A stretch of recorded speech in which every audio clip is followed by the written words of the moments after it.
Sure that we're saying good morning, Carolina, Jennifer, Brittany, Tennille. Good morning, Michelle. Good morning, Dorothy and Marcy. Wonderful, wonderful. I am so glad you are tuned in to Just for My Soul testimony interview session this morning because we're going to hear something that I know will change your lives forever. All righty.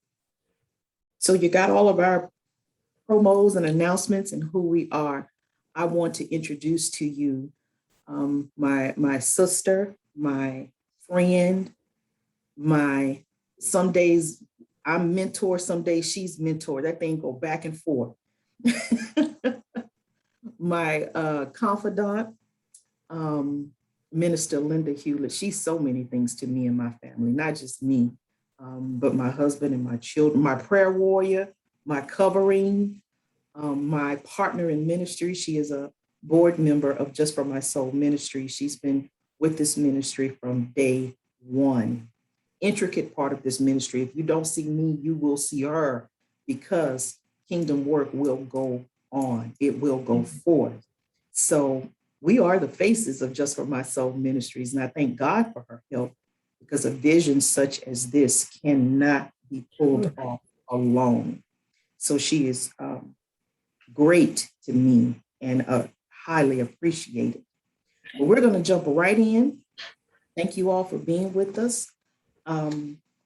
Linda's going to get started by giving all of us the background to the testimony she's chosen, or let me say this, the portion of her story she has chosen to share with us this morning. All of us have a life that is rich with things that you've learned, things that you've been blessed by, things that strengthen you, that's matured you, that's introduced you to who God is. That's right. A whole lifetime. And so we don't have that kind of time. So she's going to give us a portion of her story that God has placed on her heart to share with us. So Linda, why don't I open up by just asking you to give us the background so everybody can come up to speed to what we're going to talk about this morning, sweetheart. Amen. Amen. God bless you, Reverend Oliver, and thank you. Thank God and thank you for this opportunity. I don't take this lightly. As always, as I share with Reverend Oliver and I'm sharing with you guys, I don't think of my testimony as anything bigger or greater than anyone, because you all have been tested. And if you've all been tested, you all have a testimony. So I just would like to encourage you to don't keep your mouths closed about your testimonies, because they are what brought you through and brought you to God. So I'm just going to open briefly and just kind of let you guys know that in a span of 7 years, my family experienced 5 losses, deaths. We lost 2 people in 1 year, in the same year. And in that span, I would like to specifically point out the deaths of 2, a nephew, a brother, and my son. So my mom and my oldest sister and myself, we all lost a child in that span. And to specifically point out, they were all males. Not only that, the deaths were tragic, so they were not expected. My oldest sister, she was the first one. Her son was 19. He was killed by his best friend accidentally while he was cutting his hair. So at that time, 1920, playing with guns. Guns were new on the scene to young people. So that happened in her home. So, and then the second time was my mom losing our baby brother, who was 28 at the time, and he had a barely 2-year-old son, was killed in a restaurant bumping into someone. He tripped over the individual's feet and foot, and the guy got upset. And of course, one thing led to another. And then lastly, myself losing my one and only son at 4 years old, who drowned while he was in the care of someone else. I was at work at the time. It was during spring break. And so through all these tragic deaths and through time, many blessings unfolded, if that makes sense. But if you know God, he can bring joy in time of sorrow. I don't care what it is. And so the one beautiful blessing that most of the family recognized or got to see was that my mother and my oldest sister, these deaths, the loss of their sons, it drew them a bit closer. They were close, but distant. But this closeness was heart. It was heart fixed. And so even though forgiveness was asked between one another, it was never spoken verbally, but it was from the heart and from the soul. And so that's when I kind of started seeing things. So leading up to the death of my son, a few things happened, guys. So I was already going through a very ugly divorce and still going through it. And then a female felt the need that I needed to know that she was pregnant with my ex's baby. And then a coworker, friends, her friend's sister lost her 4-year-old son in a car accident. This utility truck impacted them and the baby flew out the window. And so this one really struck me for some reason, because at that time, my son was just running through the apartment. And when she was talking, I was looking at him and I was like, Lord, I don't know what I would do with that. What happened to me? Miss Linda, let me, I want you to keep your thought. Don't move. Yes, ma'am. So for me to, I'm understanding, and the audience is understanding, these are incidents. And what year was this? This was in the year, he died in 97 and Okay. he died in 98. So this was like between October and December. October and December. So these events were leading up, preceding, these were before the death of your son. Yes. You were going through a divorce. Mm-hmm. You found out another woman was pregnant with your ex-husband to be baby. Mm-hmm. Uh-huh. A co-worker's friend, affiliate, sister lost her child. So these were things just coming to you that you had to deal with, proceeding right before you're losing your son. Yes. All right. So keep going. Keep going. Absolutely.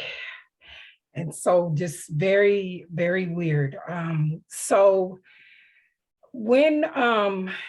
moving forward after those things, and of course, you don't think about those things until after hindsight, after something happens. So right. Of course, my son, never thinking that I would experience that same loss as the woman who lost her 4-year-old son. And so I reached out to her. I wanted to speak to someone because I knew she had gone through what I'd gone through, but she was not in a place that I was in. I wanted help. She was fighting against help. And no pun intended on her, that was just her heart.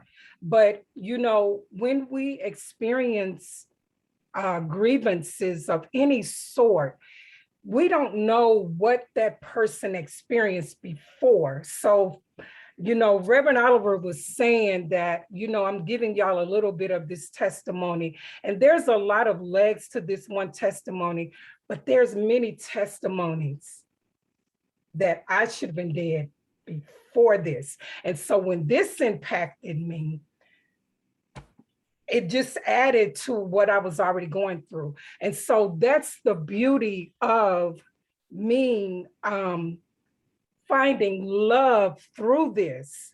I never cursed God, but the lady that I spoke to, she did. I never cursed God. I never really questioned him. because we had them old school moms that said never question God. But later on, I knew you have to question him because he's the only one that knows the answers. So you have to ask him. So God, he in the midst of that, I had to learn forgiveness from, because he was with his father. I had to learn to forgive him, to love on him through that forgiveness. And it immediately happened, y'all, because let me tell you something. The day before my son left here, I was ready to kill that man. I was just that type of person. And then for God to just transform like overnight, even I didn't understand why I couldn't get mad at him. And my family, friends, everybody wanted to kill him. But I was like, no, leave him alone. He's hurting too. He's hurting too. And But you guys were in the middle of a divorce. Yes. Wow. So, I didn't like this person even before my son left here. Okay. I'm being real with y'all. I didn't like him. So for God to come in and just take over that because he was really a thorn. He was a thorn. But God made me perfect in my weakness through that, y'all. Instantly. Because like Paul, I was asking God to take that thing away, take that person away. It's not good for me.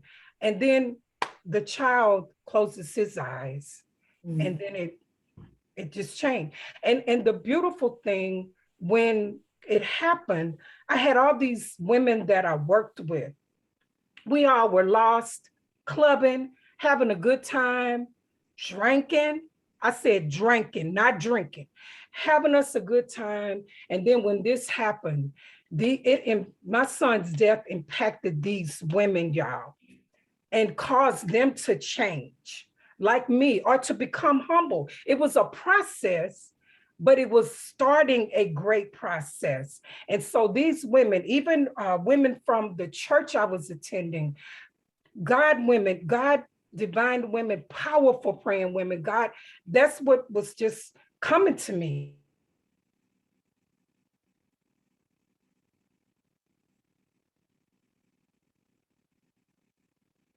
Okay, we got a little snag in the internet, but if you guys can hear me, until we get Miss Linda back, it's a little bit of a freeze frame.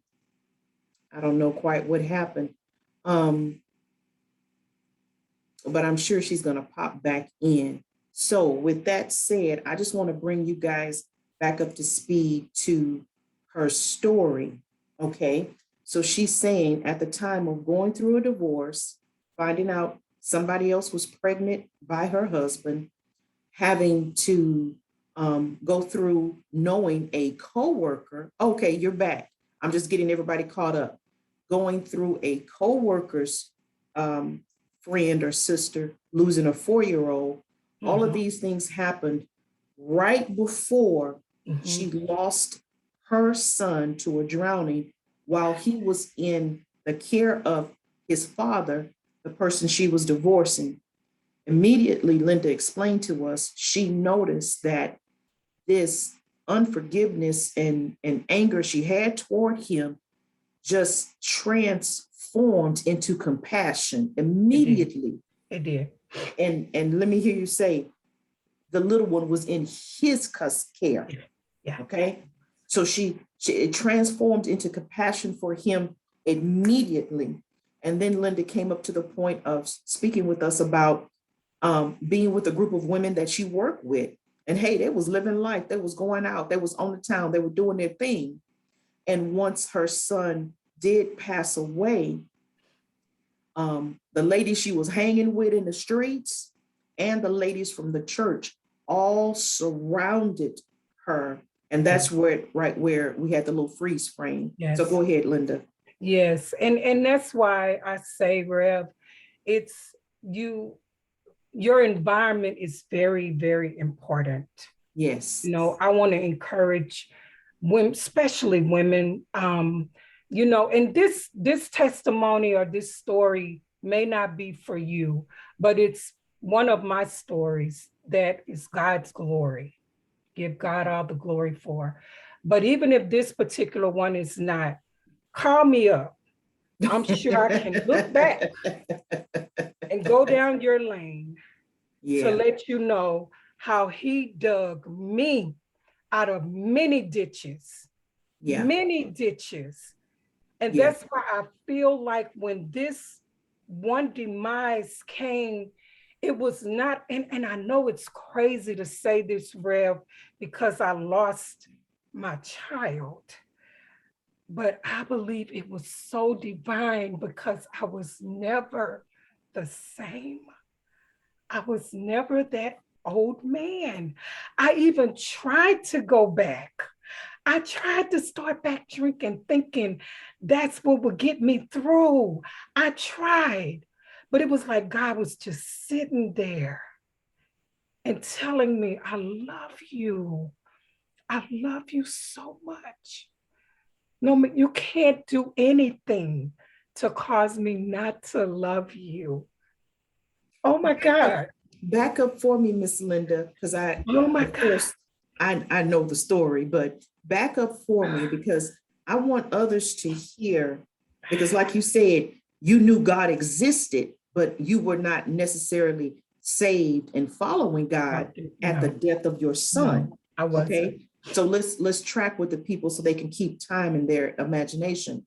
So when your son being with your ex-husband drowns, you go through that tragedy. The first thing you acknowledge was your dislike for him immediately turned into compassion. Yes, and I had to forgive. And you had to forgive. And that's amazing right there. I take notes when people talk. Don't y'all miss that. So I wanted to back up because I wanted everybody to hear you were working with a group of ladies that you was, living life with, y'all was doing y'all thing. You were young, having a good time, like the old folks say, you weren't studying God. And then you were, visiting or maybe a member at a church. These ladies came together. Talk to us about, you're saying this devastation was on you. These ladies came together and started to pray for you.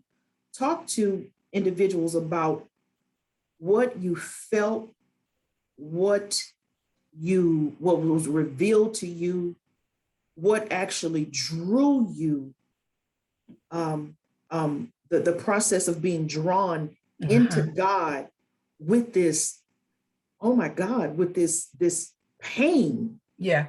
But you had this community around you. Right. So talk to them about that transition and you actually giving your devastation to God. Go ahead. Thank you, Rev. And as I was saying that, I came up with this saying, I don't know if it's original or not, but we become a part of our environment. Okay. And was such a blessing. These women, not the women from the church, but the co-workers, were lost like I was. But instead of them coming to take me to the club or take me drinking, they were taking me to like prayer retreats and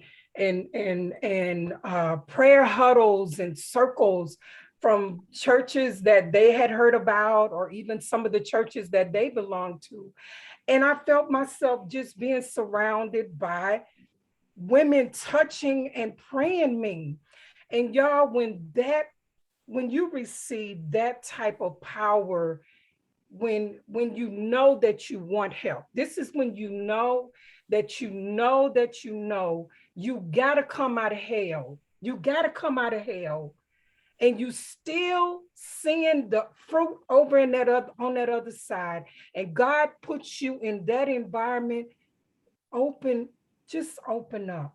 Just open up and y'all, I know a lot of y'all probably think, oh my, she wasn't as bad.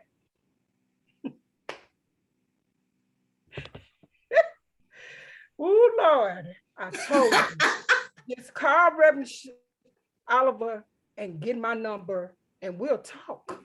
Because I ain't no better than you, and you are no better than me. And I'm talking about men and women, y'all. Men and women, I'm talking to both, okay? So when you're in that environment and it's so powerful, Come on. I just got greedy, y'all. I'm Come on. gonna be honest. I just got greedy and I wanted that. I kept feeling that because I knew that if I didn't get that, I was gonna die. I knew that, y'all. I knew that. But the enemy didn't know I knew that. And the only way that I knew that is because I felt God's presence and I started hearing his voice, even in my weakness, in my torn, in my hurt, my pain. I knew the only thing I could do was draw closer to him. I didn't know how I was going to do it, y'all. I just did it. I didn't know how I was going to do it. And that's why you see me being a fool for him right now, because I did not, when I was out there, and many of you, if you testify and you admit, you don't like yourself in that old wineskin. You don't. You do it, you follow it, you trend it, whatever. You don't like it. You want to get out of it. I did even when I was out there. I kept saying, God, if this is not me. But I didn't know what I was saying until that day when he grabbed a hold of me. And I believe when I ran out that hospital after I found out the news that my son died, I believe that was the moment I ran out that building, Texas Children's Hospital. And I was in the front of that building and I dropped down on that concrete. That's when I believe that God literally picked me up. But you know what, y'all? And I don't know if I told you this, Rev, but my ex-friend grabbed me and picked me up at the same time. And I went back in that hospital and I was able to face his father. I hugged him. My family thought I was crazy, y'all. I thought I was crazy. But like I said, when God puts something in you, and I mean, I was dirty at that time. I was dirty at that time. And he put that compassion in me. So don't tell me nothing about you cannot show compassion. At least you can't show God's compassion through anything, because it happened, y'all. But his word, even for us, y'all, it tells us that his compassion fail not. We are no better than to not show compassion towards someone else. So what happened to your friends? Share with us the friends that were not in church, not the praying women. That is so amazing to me that these women you was out in the streets with, so to speak, if I can use plain language. It's amazing. They didn't take you drugging, they didn't take you drinking, they didn't take you clubbing. Her friends that was in the world with her, yeah, took her to prayer huddles, took her to church. Look, they might not have been able to pray for her, but they went and took her to who could. What eventually happened to those ladies? they got saved. And that's the thing. When they had compassion, because some of them even came to me and told me that could have been my child. That could have been my child. So if it took, now I could have been selfish and said, but my child was taken. Y'all still have y'all. That never came out of my mouth. All I kept thinking was, my child was an earth angel. And he came here for just 4 years. And his demise saved a slew of females that were all hurt like me, living out in the world, change them as mothers, change them as women, not only them, but even my family, even my family. Y'all, I have a big family. I know y'all only see me, but I have a very large family and it wasn't always close. But if it took my son to close his eyes to save, who am I? Who am I? And I already know that there came a time that if I had the opportunity to see him again, he would probably tell me, Mommy, I don't want to come back down there. I love you, but I don't want to come back down there. Because what greater place that he can be is in the arms of Jesus. And that's what keeps me living and smiling and breathing, because God didn't even have to do that for me. He didn't even have to do that for me. So I'm just so grateful. I'm just so grateful. Oh my gosh. Oh my gosh. And you can imagine, I met Linda. I was leading a grief ministry at our former church. And somebody put a piece of paper in my hand and said, this lady wants to join your ministry to help you, support you. And first of all, I thought that was odd that somebody came and wanted to help and not just be a part of and kind of, you know, heal. And she says, no, she's coming to help. So when I met Linda and I said, well, welcome, thank you. This is what I need. But by the way, I would like to know your story because everybody that's listening, grief is a part of life. It is a part of living. Grief is not always about physical death. You can grieve many things. When Linda told me her story, I just kind of sat there and looked at her with my mouth open.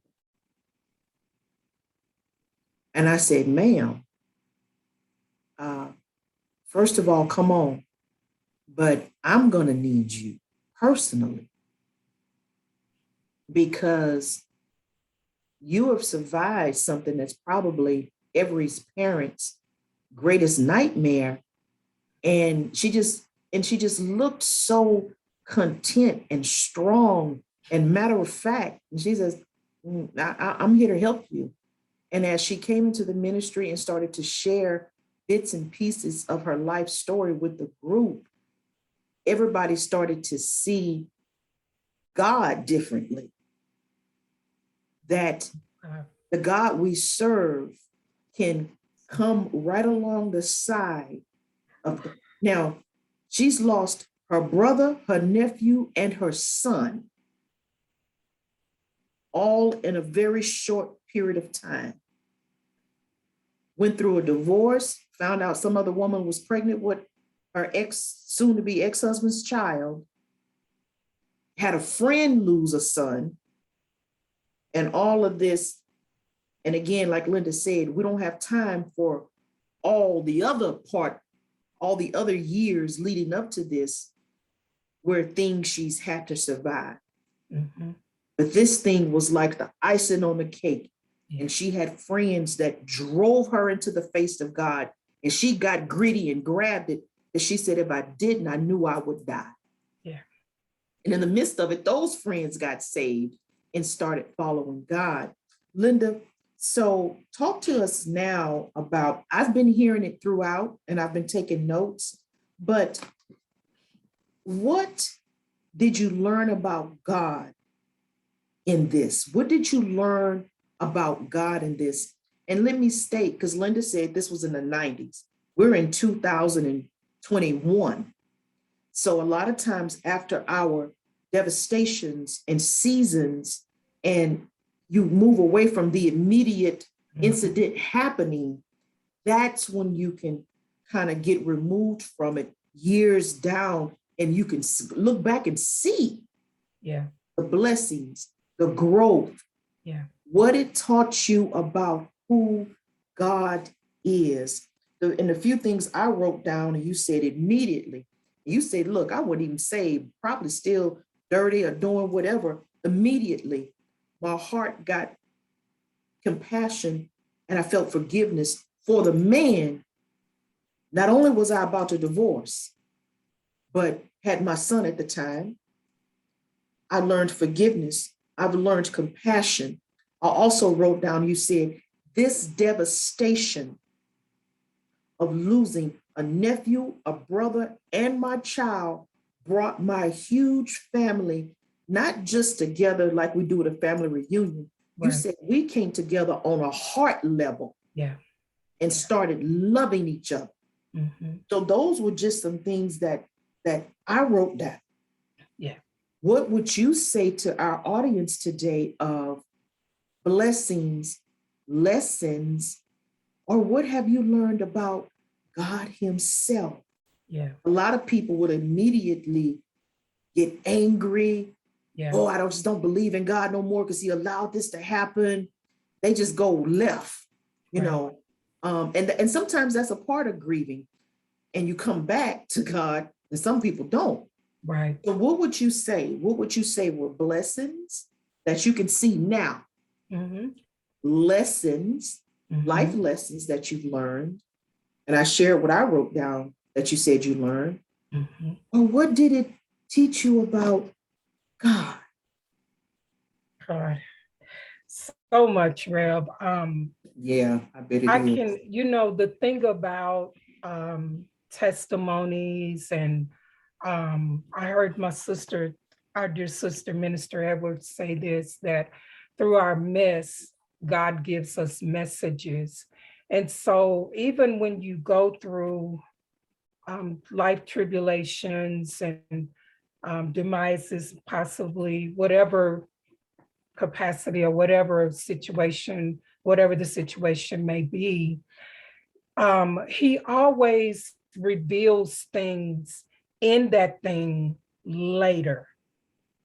Later, he'll show you instances of things that took place that he was there, but you didn't see him because you was looking at that other God. Mm.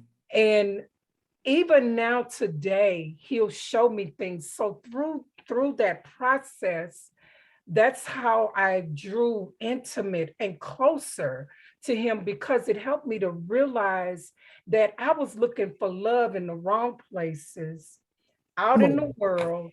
And I had love right in my bed with me, divine. I had love right sitting next to me wherever I went. I had love sitting with me when people approached me. I'm thinking they saw me, but it was him. So love was there the whole time. And it's there for each and every one of us. But we don't see it because we're not looking for that love. We're looking for that other love that he sets up through people, through situations, things like that. So I learned to love me first. I didn't like who I was from a child, y'all. I'm a little girl who was raped, ran for her life, ran for her life. Come And on. that, don't get it twisted. That's not why I'm single. Okay? That's not why I'm single. I'm single. I love the brothers. I love them. But at this time, Yeah. it's all about that heavenly love. And for it to receive the earthly love, I got to continue with him so he can send me that right earthly love. Because I still want it, y'all. Don't get it twisted. I still want it. Okay. I'm 58 years old. So I I love it. I love learned it. to I learned to really first accept and love me for who I was. I've always been different. I was the quiet one in the family. Everybody thought I was goofy or something because I always went get me a book in a corner and read and escape to some other place. But, through those times, I had to learn to fight. And so I'm thinking it's fighting physically, but I needed that divine warrior.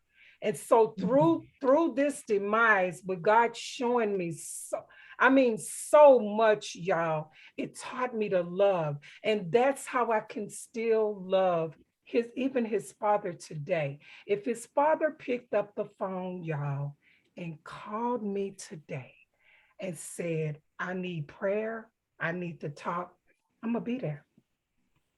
Because it's not me. It's God in me. And that's what when David said, create in me a clean heart. If you're gonna walk around with a clean heart, it's gotta be clean. Because you're asking God to renew the right spirit. So we have to walk in that. So it really taught me how to love myself, to love people. And once I started loving my people, I loving myself, I noticed that people started loving me, because I'm always that person. If nobody ever likes me or want to say anything to me, I'm okay. I'm still going to love you. I'm not going to be in your face and tell you I love you, but I'm still going to love you. And I believe, hindsight, even when I was in the world, I've always had that love, that heart, but it was just, channeled in the wrong way. So through my surviving, that's what I did. I found love. Through loss, I found love. A love like I don't even understand it still today. I don't. But I give. What did you learn, my sweet sister? Because that word about love, in your loss, you found love. I'm hearing a undercurrent. Tell me, what did you learn about surrender? Oh, God. With surrender, the posture is just hold up your hands. The posture and surrender is hold up your hands. And I know many of us have gone to the altar for altar prayer, and we're raising our hands, but it also means you got to raise your heart. You got to raise your soul. You got to raise your heart. You got to basically turn everything on the inside, so everything on the outside can work right? Everything on the inside has to become obedient to that divine love that's in heaven. It has to. I don't care how hard it gets. I don't care how bad it gets. I don't care how you feel like you're being attacked from the east to the west, the north to south. You have to it's almost like just taking your hand, digging in your heart and soul, and just literally handing it over to God. And when you do that, guys, do it because you want to do it. Do it unto him, because he'll take it. He's ready for it. But you have to be willing to change your heart, your mindset. I mean, you just have to surrender your whole life. That's the only way I can live single. Would you say, my sister, because you said this to me before, you said, I am just enjoying this interview, and I know that everybody else is. You have said this to me before, about surrender, all that we've just talked about. You said, Cheryl, I even surrendered gently. Yeah. I surrendered my child. What does that mean? Because I can imagine if you tried to hold on, the grief was just gonna be like a tsunami. Yeah. Because it's almost like the battle of the wills. Yeah. Because a lot of times in life, people can hold on to something so tight, and God's will is something different. Yeah. And that holding on will cause you to go crazy. And you have said, I'm at peace with surrendering. Yeah. my child. And of course, to do that, you had to surrender, like you just explained to us, but talk to the audience about surrendering something so dear.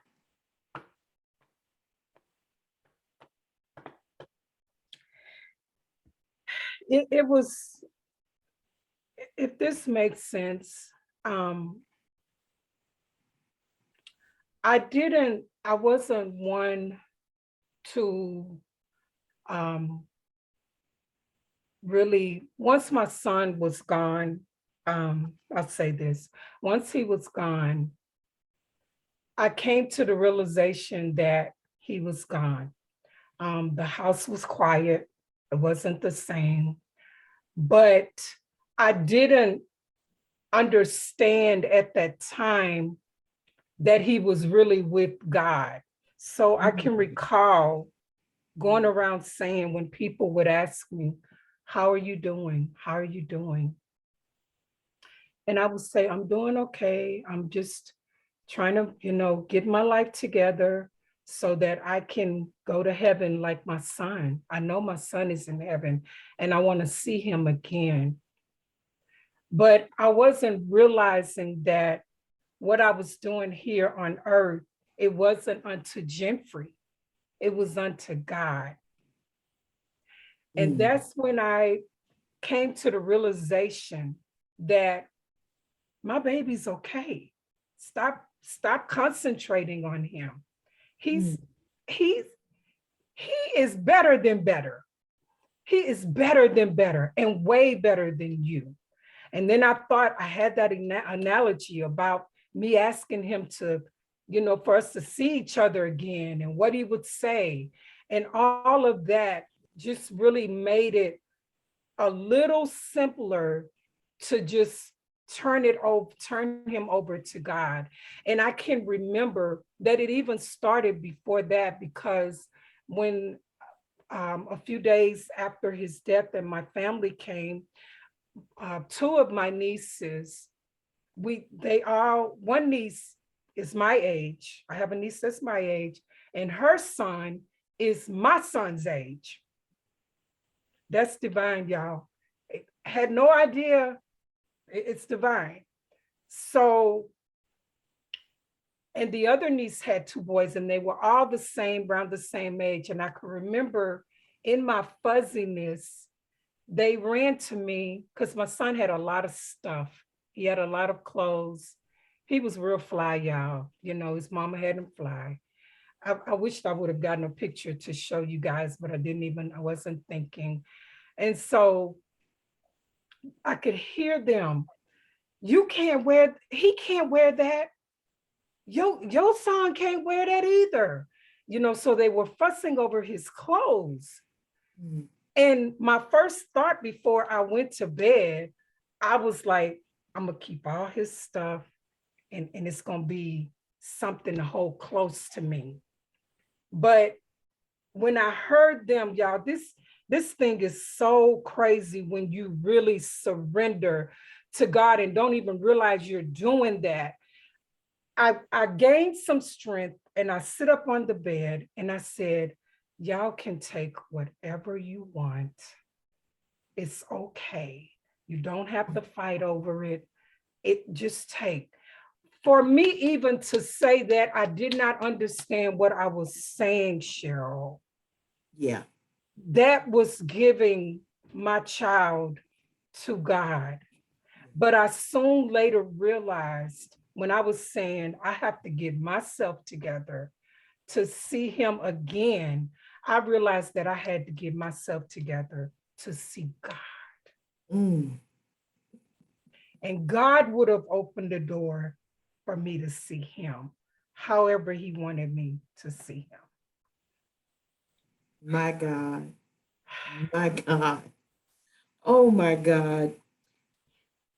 I am looking at the comments. I'm too full to read them, but we'll look at the comments later. A lot of the ladies are responding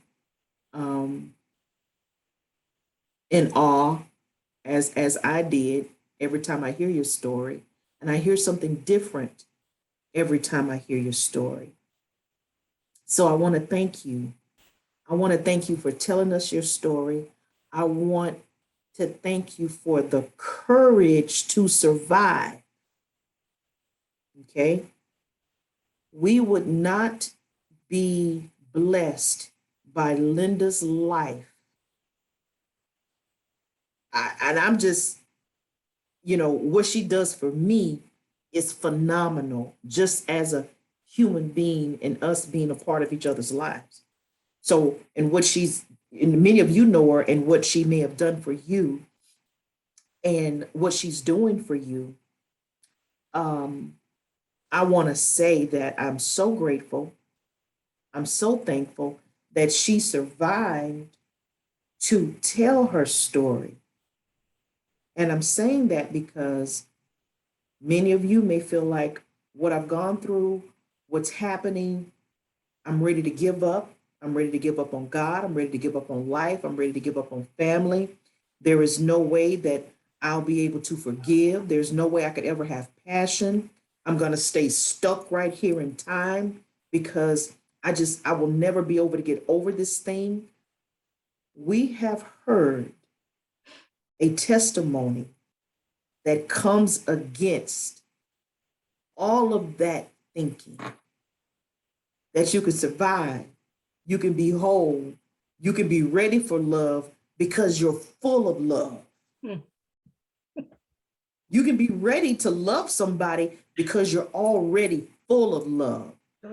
Linda's not looking for, and I'm restating what I heard, her a man, her son, any of her tragic things to fill her up. Yeah. Yeah. She has learned to be filled up, full of God. Mm. And through that, she could surrender her son. She could surrender her nephew. She could surrender her brother. Yes, God. She could surrender the hate for her husband, Yes, God. ex-husband. Yeah. She could surrender anybody else that rejected her or hurt her. Yeah. Amen. Because she had some friends from the hood that took her to the church house. Third ward. And she learned how to get full. That's right. And she said she got greedy because she knew if she did not hold on, she was going to die. So I hope that Linda's story, and we have prayed that this testimony would open your eyes, open your ears, open your heart, remove anger. Yes. Many of you, and maybe Linda will do a testimony interview for me, so some of you could hear my story in detail. Yes. But the survival of it. Yeah. The previous testimony we interviewed, Miss Michelle Garcia, and she just told you a story of survival that culminated in the last 2 years or so of her losing 9 family members. Wow. Including a fiance. My God. My God. So our hope here with Just for My Soul Ministries is not to bring you some little now lay me down to sleep crackerjack story about God paying my bills. No. Amen. We bringing you testimonies about God saving your life, saving your soul, stories of God saving your mind, snatching you out of depression, suicide, loneliness, yes, confusion, hate, anger, unforgiveness. Yeah, he can pay bills too, but testimonies of transforming your soul, surviving, and going on to tell your story, not like it's quicksand, but like your story is a trampoline that you done bounced off that thing and kept on living. You done bounced off that thing and you done soared into life. You You done better bounced say off that, that Rev. thing, because don't get it twisted. As there is a God we serve, there Yeah. is also an enemy. Yeah, yeah. And he would hope that hurt, pain, devastation, loss, Yes, abuse, and trauma will take you out. That's his goal. that's right. So when we take all of those things I just named, hurt, abuse, trauma, Mm. sin, devastation, loss, disappointment, and you decide, because it is a decision, to push into God, Come on, Rev. you ain't pissing nobody off but the devil. That's it. Because he wants your mind, your happiness, your life, your family. So we got to hear something different than this stuff we hearing on the news every day. That's right. That's right. Same tragedy, different outcomes. Why? Mhm. Mhm. Because there is a God that we serve. My God. There's a billboard on 59 talking about sleep in on Sunday. There is no God. Well, Linda just told you, if she'd have slept in, she'd have been dead. Yeah. Okay? Yeah. So we know that he is, but these testimonies are proving to us what he can do. Yeah. Yeah. And if you feel that your devastation or what you're going through is bigger than God, Oof. you're false. This is why he came. This is why he sacrificed and died, so that what we suffer in this world, John 16:33, he said, be of good cheer. Because guess what? Yes. I've overcome the world, and I've overcome everything that's going to happen to you in the world. Amen. And Linda had the heart, the mind, and the courage to believe it. And she's here today telling us her story. So we promised just to keep you about an hour. We are right on time with that. To God be God be the glory. To God be the glory. I am so proud to have interviewed my sister, JMS's second testimony interview. I am so proud of her being in a season removed from that season, but can look back and minister to us, encourage us, give us hope in God, be a living sacrifice and a living testimony, not a dead one, but fully alive. Thank you, God. And empower us. So, my sister, thank you for your courage. Thank you. Thank you for your love. Thank you for your sacrifice. And I believe when we all get to heaven, we're gonna find him and say, look here, your mama bad now. That's a bad sister. King, because let me tell you something. You set off. The Lord used you to set off. And baby, she was on fire ever That's since. what happened. You are right, Lord. That reunion gonna happen. And baby, she was fire ever since. And he just gonna smile. Linda's little butterfly. So to God be the glory. Linda and I are going to jump off here. Thank you guys for giving us an hour of your Saturday morning. Linda and myself will reply to your comments. So thank you, thank you, thank you. Mwah. Thank you, my sister. To God be the glory. You all have a wonderful, wonderful day. Bye-bye for now.